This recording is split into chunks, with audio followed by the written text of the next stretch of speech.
এটা হচ্ছে গতকাল রাতের ভিডিও। গতকাল রাতে আমরা সবাই মিলে একটু বেরিয়েছিলাম যে আমরা একটু ধাবা থেকে চা খাবো।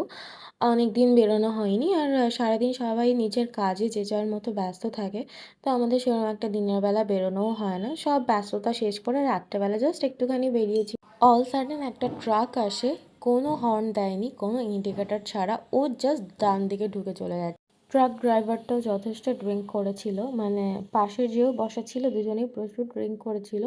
তো ওরা কোনো হর্ন ইন্ডিকেটর না দিয়েই ওরা জাস্ট গাড়ি চালিয়ে চলে যাচ্ছিল এবং আমাদের পেছনেও একটা গাড়ি ছিল আর পাশেও ওরা চাপা পড়ে যাচ্ছে। থামাবে না, দাঁড়া।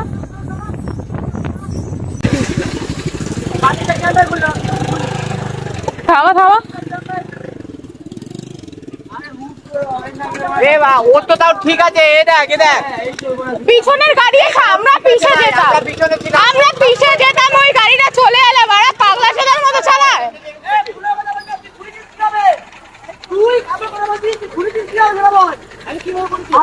কোনো হর্ন ছিল, আমরা পিছে যেতাম পেছনে। পেছনে ছিলাম না, কোথায় ছিলাম? আপনি হর্ন দিয়েছেন, আপনি হর্ন দিয়েছেন, আপনি হর্ন দিয়েছেন কোনো?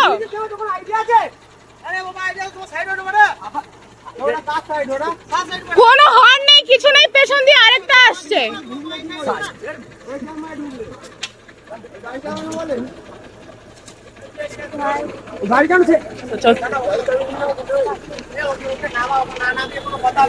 মুখের সামনে দিয়ে এমন ভাই নিয়েছে না, আমার পিছনে ভাই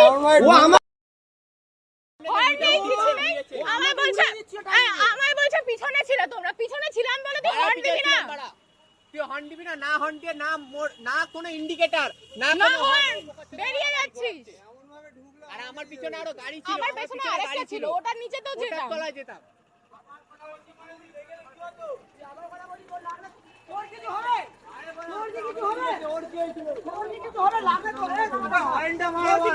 হর্নটা কোথায়? ইন্ডিকেটর কোথায়? হর্ন কোথায়? কি ছিল? কি হর্ন কোথায় মেরেছিস ভাই? তোর তো একটা বড় গাড়ি, তোর তো ভাই হর্ন মারা কথা। তুই ভাই এমন ভাই, তুই ভাই একটা হর্ন ছিল না, আবার তর্ক করছে। আমার পিছনে গাড়ি ছিল, তাহলে আমরা সব লোক এমনি ঘুরে যাচ্ছিলাম না। ভুল হয়ে যাও কি কথা? এতগুলো মানুষ একদম গাড়ি চলে যায়। দিচ্ছি ভাই, কিছু না ভাই, ভদ্র হয়ে চালা। আমরা বাড়া গরিব বয়স ছেলে, আমরা উড়ে যাবো বাড়া। কেস তো খাবে তোর মালিক, টাকা পয়সা দিয়ে ছাড়িয়ে নিবি। আমাদের ইন্টেনশন কাউকে হার্ম করা নয়, উনি ওনার ভুল বুঝতে পারে, তারপর আমরা বেরিয়ে যাই।